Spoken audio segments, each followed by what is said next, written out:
I am here with my dear friend Buzz the Bee from Busy Bee Plumbing, Heating, and Air Conditioning. You are going to want to keep a close eye on the weather today, am I right? And let me tell you, it's time now for your local weather report, brought to you by Busy Bee Plumbing, Heating, and Air Conditioning. Let's buzz on over to the Main Street Media TV Weather Center. From the Tennessee Valley Weather Channel, this is your weather on Main Street. Happy Friday, I'm Kelly Rawson in the Tennessee Valley Weather Center. Another very cold start to your Friday morning here in southern middle Tennessee. Air temperatures in the upper single digits to lower teens, with the wind chill value making it feel a lot colder out there into the lower single digits. So be sure to bundle up as you head out the door. But the good news, we look to break the freezing mark for this afternoon, maybe by just a degree or two, but we should make it up into the mid 30s here in southern middle Tennessee with just a few passing clouds. Otherwise, plenty of sunshine, also going to add to that warming factor. For the rest of your Friday, we are going to see temperatures fall back down into the 20s for the overnight, looking at a low temperature in the lower 20s. And then for your Saturday, we are going to start a nice warming trend heading into the weekend, and we stay dry for the weekend as well. We deserve a nice stretch of quiet weather, and that's exactly what is in store over the next few days this weekend. Looking fantastic. Again, we start to warm up Saturday in the 40s, Sunday into the 50s, and even warmer heading into next week. Lower 60s by your Monday, still looking fantastic. A few clouds by Tuesday, mid 60s with our next rain chance coming in Wednesday and Thursday. So enjoy this nice warm up that we have in store. Thank you for that update. Tune in each day on Mornings on Main Street for an up-to-date weather report brought to you by Busy Bee Plumbing, Heating, and Air Conditioning. All of their contact information is below. Have a great day.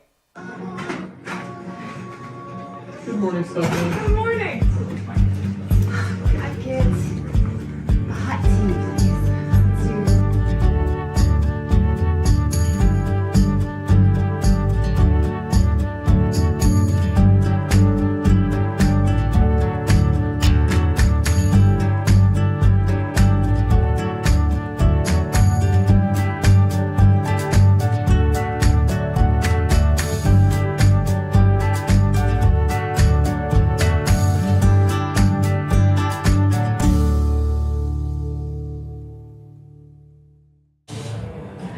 Welcome to Mornings on Main Street. I'm your host, Stephanie Miller. Thanks for joining us.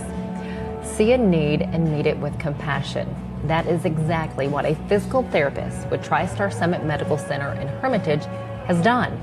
With the help of two of her colleagues, one who is a speech therapist, the other an occupational therapist, they have created T3 Therapy to Thrive and a partnership with Hearts to Honduras. The need is in El Progreso, Honduras, and the compassion is for the many children there with a disability. According to the UN Refugee Agency website, many of the children with a disability have more or less been discarded in society.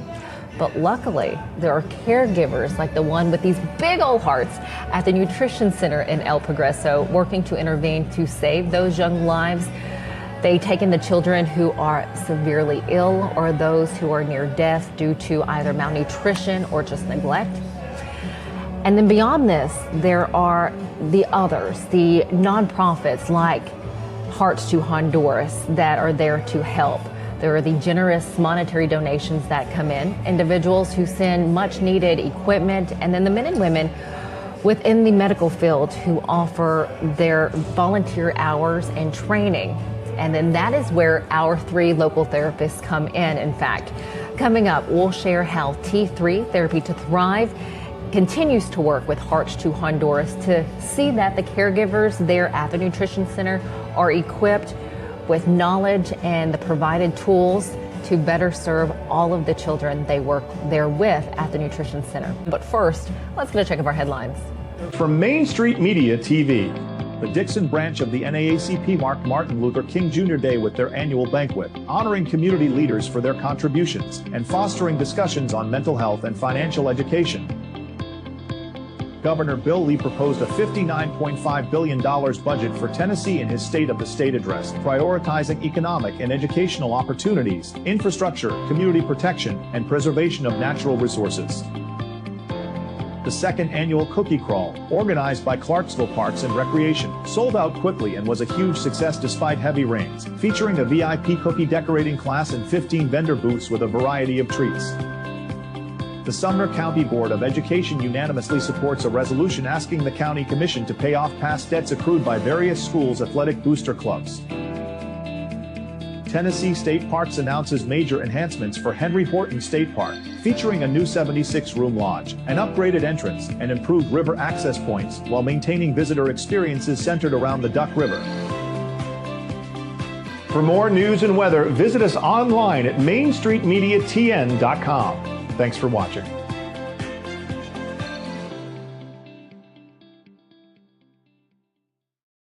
So Busy Bee is a very close-knit family. We fight just like every family does. We have arguments, but we always come out with a solution to the problems. We don't just fight about what we want, we fight about what customers need.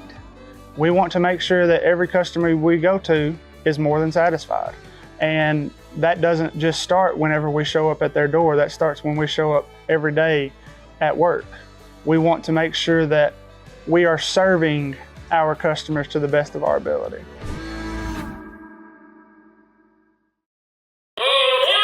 Step into the Lionel retail store at Opry Mills, Nashville, and you'll be captivated by all the magic of the 123-year history of Lionel trains. Whether you're already a train enthusiast or just getting started, Lionel will energize your love for trains. NASCAR fan? Come check out your local Lionel station to learn all there is to know about model trains and die-cast NASCAR collectibles. Visit nashville.lionel.com or call 615-455-9399.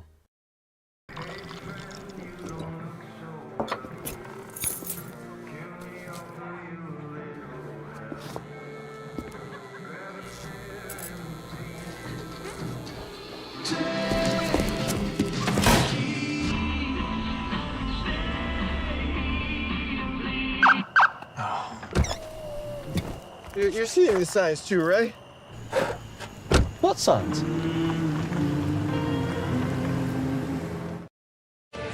Welcome back.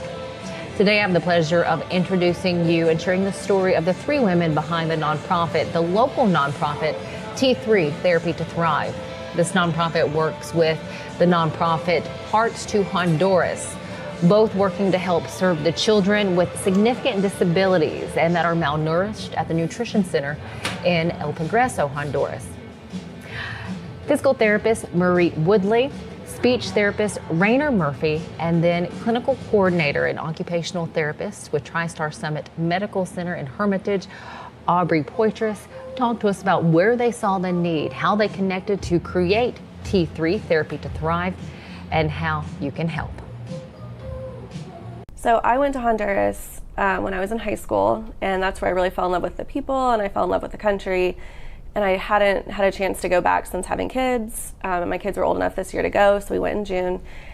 They had a new place that they went to, and it was a nutrition center. They have kids that will eventually end up in an orphanage, but they're not considered an orphanage. And when I went there, I noticed there were a lot of systems that just weren't working for the kids, and they just weren't appropriate. And it wasn't because of lack of care or anything like that. It was just truly lack of education. So I went in June and I basically texted these two and I said, you guys are coming back with me and we've got to do a trip and we're going to do a lot of education. And that's what I think has been probably the thing that has helped the center the most is the education, and making sure that these caregivers who are wonderful are buying into what we're saying, because that's really, really hard to go into a third world country and as Americans and saying, hey, change everything, like you just can't do it. So we went back Labor Day weekend and they had the same sentiment that I did. We walked in and we said, we're not leaving without doing something. What is that thought when you did walk in for the first time and you recognized what they were missing? And not, again, obviously the care is there, but you can only do what you can do. To say overwhelming was an understatement. I tried to send them pictures and videos, but it just doesn't do it justice. For instance, because it's a nutrition center, their main focus was to have these children fed, but the problem was that they were feeding them inappropriately and not safely. So they were feeding children who in the States would have a a G-tube immediately. They were feeding them with a mustard bottle and putting food in their mouth and basically telling them to swallow. And they were it was just too much. The kiddos didn't know how to handle it. So it was very overwhelming, I guess is the biggest. I'm not a feeding therapist, I'm a physical therapist, so I focused more on I have been focusing more on positioning. But that's why I texted Aubrey and Rainer, because they are the ones that specialize in feeding. The first thing when you're learning about how to feed a child, you go to the basics, right? So if the child is not positioned correctly, they're not going to feed correctly. Unfortunately, we didn't have anything there that was appropriate. They don't have high chairs in Honduras, really, from the stores that were local that we could go to. So we bought car seats. So, okay, we don't have high chairs, let's get car seats. Unfortunately, the chairs that they had at the place are not very stable chairs.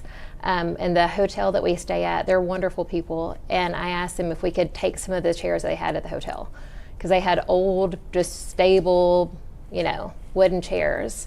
And they were like, yes, take them. And so they gave those 2 chairs to us. We strapped car seats to those chairs and figured out how to make a high chair. So that's it. Some children, their tone is so severe they couldn't sit in the chair. It would not hold them appropriately. So we taught them how to do the feeding, like if the child was sitting on me or if the child was sitting on Rainer, how to go about that safely. And then we also did feeding where, and Rainer could talk more about this, where they're not safe to do spoon feeds. And those are the children that we were able to pay to get feeding tubes put in. But during that time where we didn't have the feeding tube, she taught the caregivers how to do syringe feedings. So it's so much safer for the kids, so they weren't being overwhelmed with, the squirts. And they were able to manage their food better, and just so much education that we provided. How did you work with them to make sure that they would comprehend what you were trying to get across? I think that was one of the hardest things, and it's not even the language barrier. I feel like it's the whole bridging the gap between the healthcare system and how things just work in general in Honduras and how things work here, and it's completely opposite. So you can't just go down there and say, oh, we need to do this, this, and this. They don't have the resources. It's not how it works. There has to be a buy-in. And that was what I think that was the biggest thing for us when we started to be successful with the training, is when they understand that we're coming back. Mm-hmm. Yeah. So the first time in June, I gave them some tips for feeding as what limited knowledge I had on it, just to make it where they're choking less, because I couldn't stop all of it. And I could tell there was a resistance to that, because it's almost like these caregivers feel like they're moms, and I'm coming in and saying you're doing it wrong, which is not how we wanted it to be conveyed. So I think that it really hit home for them when we all 3 came, and then our trip after that, we came back. And now we even have a text thread where, they send us updates and just pictures of the kids and questions. And so we're able to, even through the messages, you can take it and put it on Google Translate. Mm-hmm. So, and also it is very hard and different to translate medical information versus just conversational English and Spanish, so that was hard too. But when we're there, we do have an interpreter with us at all times. Mm-hmm. Yeah, so it's an amazing kind of thing that happened, but the person who interprets for us actually was raised at that nutrition center the first 2 years of his life. And so, it's amazing how many things have just come together. But his heart, he could be us. Mm-hmm. He could be a therapist at any point. Like, he watches us train them. He is so precious with the kids. The caregivers love him because he's so kind. Mm-hmm. He's wonderful. He's a game changer. You guys went back. Mm-hmm. Were you pleased at, the progress the staff had made in that period of time? Yeah. Yeah, so one of the things we noticed, or at least I noticed, when I first went in June and we went the first trip, they had these kids, even if they were 12 years old, they were only ever in a crib. They laid them in the crib, and that's all they ever did. The only time they took them out was for feeds, which were inappropriate feeds, to the point where I picked up one of the kids and their lungs couldn't even tolerate gravity because they just hadn't been in an upright position. So one of the things that we had talked about is how to safely put them on the ground and let them interact with the other kids. And when we came back, they had a couple of the kids who were probably the hardest to get out of the cribs. One of the children, she's 15. We don't even know. Well, we don't know is the answer, but she's a teenager and she's never been Yeah. outside the crib, and now she's able to, they'll put her on the mat and she interacts with all the little kids, and the kids talk to her, and so that was, she loves it.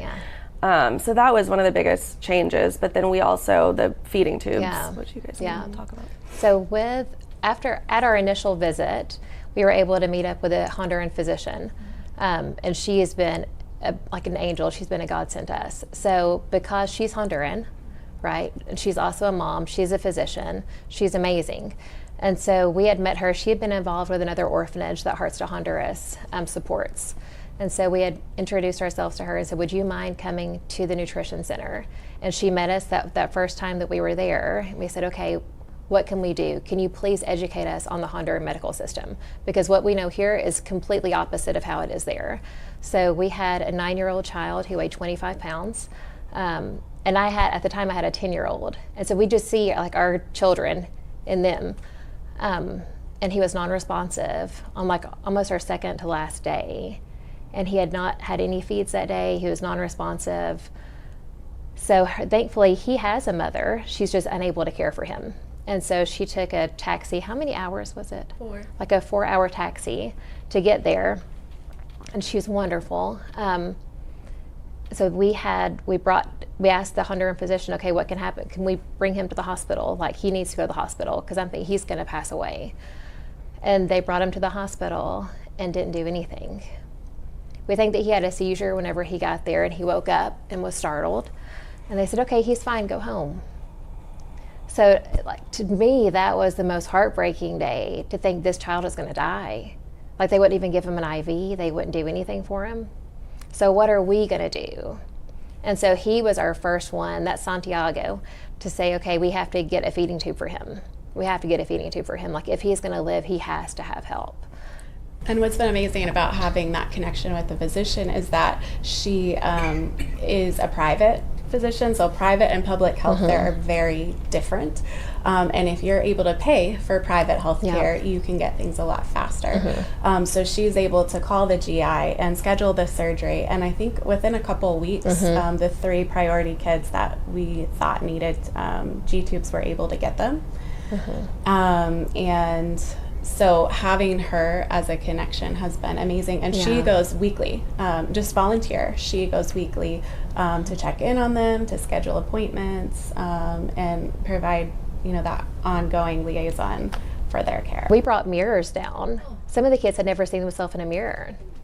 And so we had them on the floor on mats doing therapy with them, and being able to look up and see a mirror. That's huge. And Rainer brought some Switch toys, which is basically a stuffed animal with a little button, so they can activate the toy very easily by even just reaching, and it turns it on. And 2 of the kids were actively doing it, and they've probably never played with a toy in their whole life. No one's ever taught them that. They don't really have toys in their cribs. Yeah. And because of their physical amazing. disabilities, they're unable to actively hold a toy and interact with a toy like other typical kids. So to be able to have, an adaptation where they can just hit that switch and do it, we were all in tears. It was a neat thing. And the physical positioning, we didn't really talk about that much, but that's these 2. And they were able to show the staff some really important positions for the kids to prevent further muscular atrophies or deformities. And the staff, they gather around with their phones. They're taking videos. We made a binder for everybody. They're taking notes, and they now do therapy with the kids twice a week. So that's been amazing to see too. Talk to us about your foundation and how we can help you guys do what you do. Yeah. I think one of the things that I just wanted to really get across about our foundation that is different is everything we do is very tangible. So any money that we raise, it goes directly to the kids. It's either for training, it's for feeding tubes, it's for the formula that has to go through the feeding tubes, random things that the center might need, like thermometers, basic health care needs, medications, even Band-Aids and gloves, medical gloves. The last time we were there, they ran out of medical gloves and they had no way of getting them. So when we raise money for the foundation, the money goes straight to what the kids need. It's not going to some separate fund, and it goes literally, we take it with us down there and it's used for whatever they need. We do not get paid from this. We are losing money every time we go. We're using our vacation time. But that's because we want everything to go to the kids. We want everything to make them better. And it's been amazing to see, because after this last time, now they've been able to see specialists. Now they've been able to get medication that they didn't have for years. You know, we had Marie's favorite little guy who was having multiple seizures.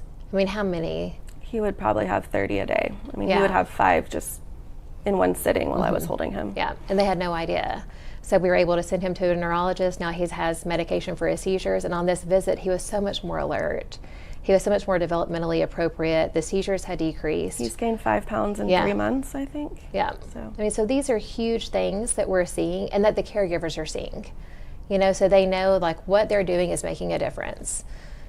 And when we had our fundraiser in November, we did a songwriters night, and we were hoping to raise money for some of those appointments and maybe like 1 or 2 feeding pumps for the kids with tubes.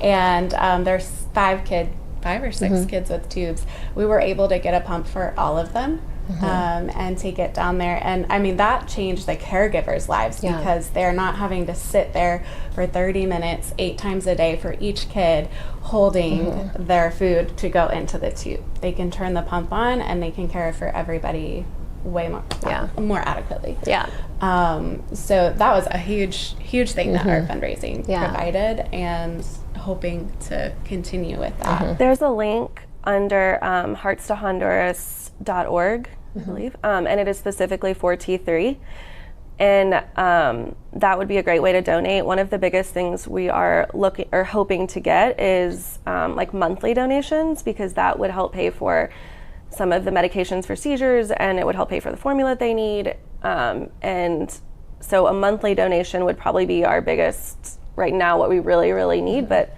obviously any money can help, because it's always, every time we go down there, we don't even know what we're going to end up needing to pay for. Ladies, thank you so much for sharing T3 Therapy to Thrive with us here at Mornings on Main Street. Marie, Rainer, Aubrey, you truly are making such a difference for those young lives.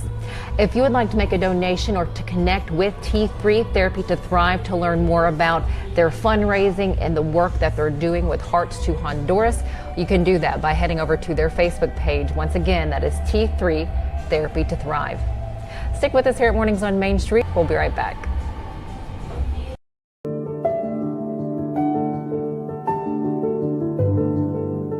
Welcome to the Omni Nashville Hotel. Urban elegance with a vintage touch. Our 800-room hotel opened up in the fall of 2013 with 746 guest rooms and 54 suites.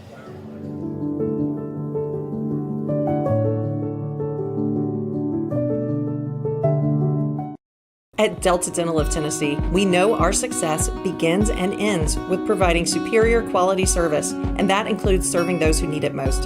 This year, we're celebrating 25 years of giving back to the community we call home. Delta Dental, along with our Smile 180 Foundation, supports Tennessee's dental colleges and oral health education, children's hospitals, free and reduced cost dental clinics, and other like-minded charities. Here's to the next 25 plus years of ensuring healthy smiles.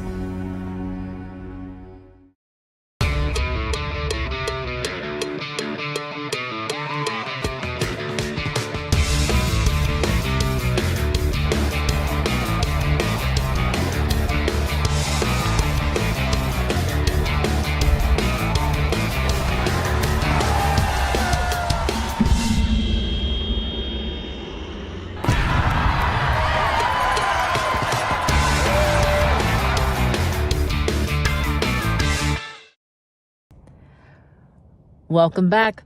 The Four Nations face-off came down to last night, USA versus Canada. Now, throughout the week, some of our Nashville Predators were there on the ice. We hope you enjoyed the games. If you were able to catch one of those games, congratulations to Canada for taking home the win. Darn. As always, thanks for joining us here at Mornings on Main Street. If you would like more on the Four Nations face-off, just head over to NHL.com. Again, thanks for joining us. We'll see you back here on Monday.